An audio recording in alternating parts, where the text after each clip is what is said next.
और वहीं कृषि कानूनों के विरोध में जारी किसानों के आंदोलन का नया पड़ाव शुरू हो चुका है। दिल्ली के जंतर मंतर पर करीब 200 किसान प्रदर्शन कर रहे हैं।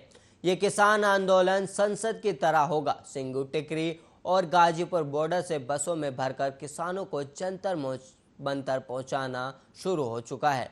किसानों के प्रदर्शन को देखते हुए दिल्ली के टिकरी, सिंगू, गाजीपुर बॉर्डर और जंतर मंतर पर सुरक्षा बढ़ा दी गई। प्रदर्शन शुरू होने से पहले ही अलग अलग इलाकों से किसानों का दिल्ली पहुंचना भी शुरू हो चुका है। लेकिन इस सब के बीच एक बड़ी विचलित बात सामने आई। राकेश टिकैत ने विपक्ष से यह अपील की कि वह संसद में किसानों का साथ दें तो किसान बाहर विपक्ष का साथ देंगे। और बंगाल की तस्वीर तो आपको याद ही होगी राकेश टिकैत की, और अब किसान कह रहे हैं कि उनका अगला निशाना यूपी है। अब ऐसे में सवाल ये कि यह आंदोलन किसान बिल के विरोध में हो रहा है। देखिए एक रिपोर्ट।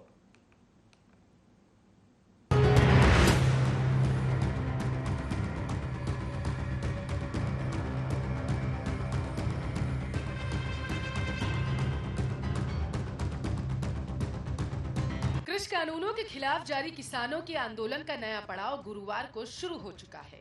दिल्ली के जंतर मंतर पर किसान प्रदर्शनकारियों द्वारा किसान संसद की शुरुआत हो चुकी है।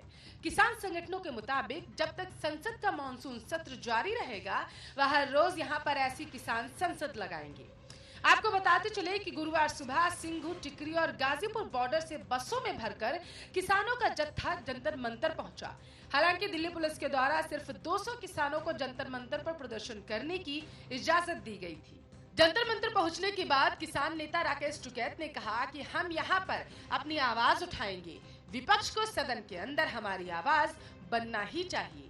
तो वहीं दूसरी तरफ प्रदर्शनकारियों के साथ मौजूद योगेंद्र यादव ने कहा, पुलिस द्वारा एक बार फिर बसों की चेकिंग की जा रही है, जिसकी वजह से किसानों को जंतर मंतर पर पहुंचने में बहुत देरी हो रही थी। तो वहीं अन्य किसान नेताओं ने कहा कि दिल्ली पुलिस और सरकार बार बार अपने वादे से मुकर जाती है, किसानों को रास्ते में परेशान किया जाता है। तो वहीं दूसरी तरफ किसानों के प्रदर्शन के बीच कृषि मंत्री नरेंद्र सिंह तोमर ने कहा, हम किसानों के साथ बातचीत करने के लिए बिल्कुल तैयार हैं। हम पहले भी बात करते आए हैं। मोदी सरकार किसान हितैषी है, ना कि किसान विरोधी। आपको बता दें कि किसानों के प्रदर्शन को देखते हुए दिल्ली के टिकरी, सिंघू, गाजीपुर बॉर्डर और जंतर मंतर पर सुरक्षा बढ़ा दी गई। प्रदर्शन शुरू होने से पहले ही अलग अलग इलाकों से किसानों का दिल्ली पहुंचना भी शुरू हो चुका है। किसानों का बड़ा जत्था बसों से जंतर मंतर पहुंच रहा है। किसान यहां पर सुबह 11 बजे से लेकर शाम 5 बजे तक अब अपनी संसद लगाएंगे। किसान नेता प्रेम सिंह भांगू का कहना है कि हमारा अगला लक्ष्य उत्तर प्रदेश है। 5 सितंबर से इसकी शुरुआत होगी। हम बीजेपी को अलग थलग करना चाहते हैं। 3 कृषि कानून वापस लेने के अलावा बीजेपी के पास और कोई रास्ता ही नहीं। फिलहाल आपको बता दें कि 26 जनवरी को दिल्ली में हुई व्यापक हिंसा के बावजूद आज से किसानों को दिल्ली में संसद के बगल में मौजूद जंतर मंतर में प्रदर्शन करने की इजाजत मिल गई। लेकिन इस बार दिल्ली पुलिस ने किसान नेताओं से कई शर्तें मनवाई, तभी किसानों को प्रदर्शन करने की इजाजत जंतर मंतर पर दी गई। जैसे कि किसान हर रोज सुबह 11 बजे से लेकर शाम 5 बजे तक प्रदर्शन करेंगे। सिंघ बॉर्डर पर इकट्ठा होकर 200 किसान एक साथ लगभग 5 बसों में भरकर जंतर मंतर की तरफ 10 बजे रवाना होंगे। सिंघ बॉर्डर के अलावा किसी भी बॉर्डर से किसानों का कोई भी मोर्चा जंतर मंतर की ओर नहीं जाएगा। किसानों के साथ साथ पुलिस भी सिंघ बॉर्डर से जंतर मंतर तक जाएगी, ताकि किसी तरह की गड़बड़ी न हो सके। लगभग 40 संगठनों के 5-5 किसान संसद में हर रोज शामिल होंगे। उन्हीं 5 किसानों में से एक को मॉनिटर बनाया जाएगा और किसी भी गड़बड़ी की परिस्थिति में उसे ही जिम्मेदारी लेनी पड़ेगी। इसके साथ साथ जो किसान प्रदर्शन में शामिल होंगे, उनकी पहचान पहले से ही सुनिश्चित की जाएगी। जंतर मंतर पर प्रदर्शन की जगह सुनिश्चित की जाएगी और यहाँ सुबह 11 बजे से लेकर शाम 5 बजे तक ही किसान संसद चलेगी। जंतर मंतर पर सुरक्षा के सभी इंतजाम किए जाएंगे और सीसीटीवी कैमरे की भी नजर होगी, ताकि कोई भी बाहरी व्यक्ति वहां प्रदर्शन में शामिल न हो सके। 5 बजे शाम प्रदर्शन समाप्त होने के बाद फिर से उन्हीं बसों में भरकर किसान दोबारा सिंघ बॉर्डर पहुंच जाएंगे। किसान प्रदर्शन के दौरान कोविड गाइडलाइंस का सख्ती से पालन करेंगे। किसान संसद में मंच संचालित होगा और ये संचालन प्रदर्शन में शामिल हो रहे किसान ही करेंगे। दरअसल दिल्ली पुलिस और किसान संगठनों को चिंता इसी बात की थी कि जंतर मंतर के बहाने कोई गड़बड़ी ना हो, तभी सभी शामिल होने वाले किसानों पर कड़ी पहरेदारी रहेगी।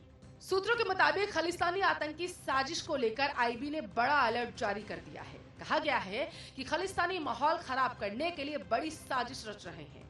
इसमें सिख फॉर जस्टिस को लेकर कहा गया है कि उसके प्रमुख गुरु पतवंत सिंह पन्नू ने कई वीडियो और ऑडियो मैसेज के जरिए 22 जुलाई को संसद के घेराव के लिए उकसाया है लोगों को। पन्नू ने अपने मैसेज में पंजाब के नौजवानों को दिल्ली कूच करने के लिए कहा, साथ ही संसद पर कब्जा करने के लिए उन्हें उकसाया। उन्हें कृपाण और केसरी झंडे के साथ दिल्ली कूच के लिए कहा गया है। अलर्ट को आईबी ने दिल्ली पुलिस समेत तमाम सुरक्षा बलों के साथ साझा भी कर लिया है। आपकी जानकारी के लिए आपको बता दें कि प्रदर्शन कर रहे किसान 13 अगस्त तक, मतलब जब तक मानसून सत्र चलेगा, तब तक जंतर मंतर पर किसान संसद चलाएंगे। संयुक्त किसान मोर्चा के डॉक्टर दर्शन पाल ने कहा, सब कुछ संसद जैसा होगा। एक स्पीकर होगा, डिप्टी स्पीकर होगा, टी ब्रेक होगा, सब काम संसद जैसा ही होगा। इसमें किसान कृषि पर बात कर सकेंगे। किसान संसद को लेकर सबसे बड़ा डर यही है कि स्थिति 26 जनवरी जैसी न हो जाए। तब पुलिस ने ट्रैक्टर मार्च की इजाजत जरूर दी थी, लेकिन जिन रूट्स पर इजाजत नहीं दी गई थी, वहां भी प्रदर्शनकारी किसान ट्रैक्टर लेकर पहुंचे और फिर लाल किले पर जो हुआ वह सबको हमेशा याद रहेगा। अब दिल्ली पुलिस पूरी तरीके से मुस्तैद रहना चाहती है। दिल्ली पुलिस की तरफ से बुधवार को एक आदेश जारी किया गया। इसमें पुलिस फोर्स को सुबह 8 बजे से तैयार रहने के लिए कह दिया गया है। पुलिस की दूसरी ब्रांच को भी खाकी वर्दी के साथ स्टैंड बाय रहने के लिए कहा गया। बाकी स्टाफ को भी स्टैंड बाय और फोन ऑन रखने का ऑर्डर दिया गया। दंगा रोधी गियर भी तैयार रखने के लिए कह दिया गया है। आपकी जानकारी के लिए आपको बता दें कि किसान 26 नवंबर से दिल्ली से सटे बॉर्डर्स पर प्रदर्शन कर रहे हैं। 11 दौर की बातचीत किसानों और केंद्र के नेताओं के बीच में हो चुकी है, लेकिन अभी तक ये आंदोलन किसी निश्चय पर नहीं पहुंच सका। राकेश टिकैत ने विपक्ष से अपील की है कि वो संसद में उनका साथ दें, तो बाहर किसान विपक्ष का साथ देंगे। अब देखने वाली बात यह होगी कि 12 दौर की वार्ता किसानों के साथ केंद्र की कब होती है। Special desk, Arya news.